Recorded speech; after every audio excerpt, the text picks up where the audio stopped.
नमो मातृभूमी जिथे जन्मलो मी, नमो आर्यभूमी जिथे वाढलो मी, नमो कर्मभूमी मी आहे ज्याच गावी, पडो देह माझा नमामि नमामि, पडो देह माझा नमामि नमामि.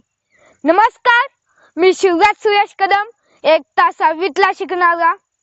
कित्येक लढा लढून, कित्येक बलिदान देऊन, त्यांची आहुती वाळवून शेवटी अखेरीस हे स्वतंत्र आपल्या हातात आले. स्वातंत्र्य या शब्दाचा अर्थ फक्त तीच व्यक्ती समजू शकते ज्याने कधी पारतंत्र्य पाहिलं असेल, गुलामगिरीत राहिला असेल. स्वातंत्र्य या शब्दाचा अर्थ अनेक शब्दात सांगता येणार नाही इतका मोठा.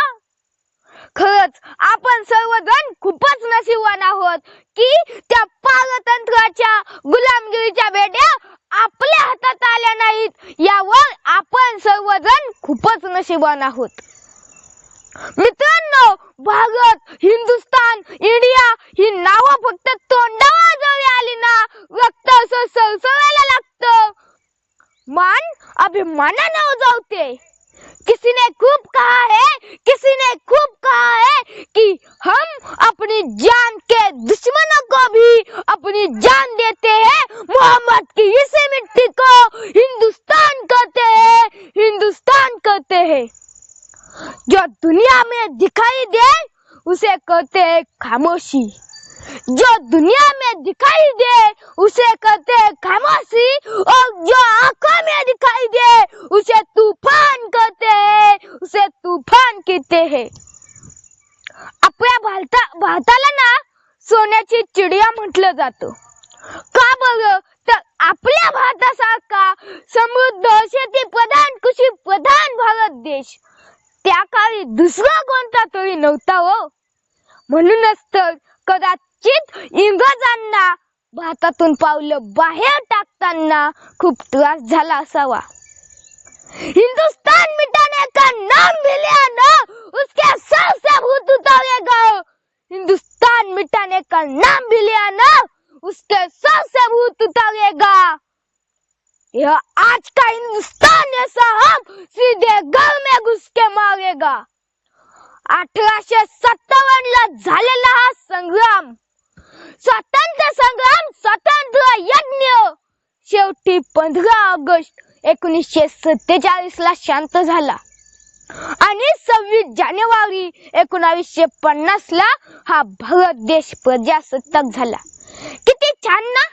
पण तुम्हाला माहिती आहे, हा भारत देश जरी स्वतंत्र झाला तर कुणापासून?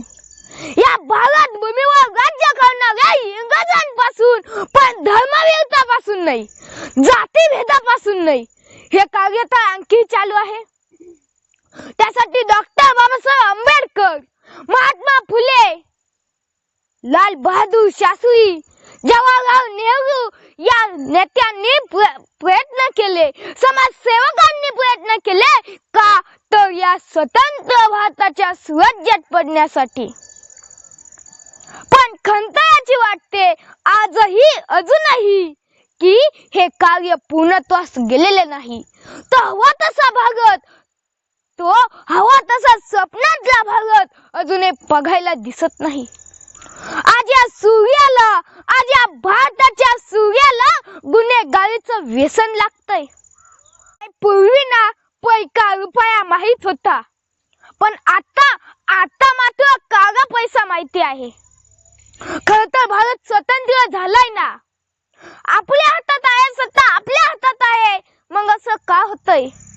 52 सेकंद राष्ट्रगीत म्हणल्याने कुणी राष्ट्रभक्त, राष्ट्रप्रेमी होत नाही ना. फक्त 15 ऑगस्ट 26 जानेवारीला वंदे मातरम म्हणल्याने कुणी राष्ट्रभक्त होत नाही.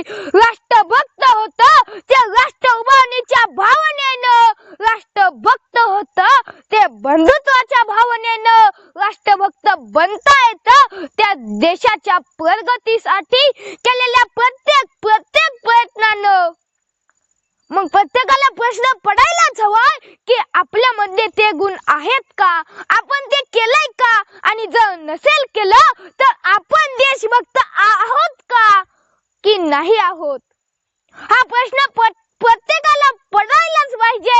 एकटे देशभक्त आहेत जे सीमेवर लढत आहेत, एकटे देशभक्त आहेत जे महामारीच्या काळातही कर्तव्यनिष्ठ राहतात, एकटे देशभक्त आहेत ते गुलामगिरीचं काय गुन्हेगारीचं हे जरा वाढू नये म्हणून दिवस रात्र प्रयत्न करतात. हे देखील एक देशभक्त आहेत आणि आपले भविष्य उज्ज्वल करण्यासाठी जे शिकवण देतात ते देखील एक देशभक्त आहेत. मग यामध्ये आपलं नाव का बरं येत नाही? आपण कुठे कमी पडतो? आपल्या व्यक्तिमत्वावरून एक नजर टाकायला काय हरकत आहे? नाही, आपण स्टेटसला लावतच असतो ना की आपण देशभक्त आहोत. मग मनात ही पेरवा की आपण खरंच या देशाचे देशभक्त आहोत. किसी ने पूछा तो लिख देना, यह वीरों की भूमि है, यह पहचान लिख देना, यह वीरों की भूमि है, यह पहचान लिख देना. और जरूरत पड़ी तो इसी वतन के खातिर अपनी जान लिख देना, अपनी जान लिख देना. और किसी ने पूछा तुम्हारे मोहब्बत के मांगे में, तो अपने लहू से हिंदुस्तान लिख देना, हिंदुस्तान लिख देना. जय हिंद, जय भारत.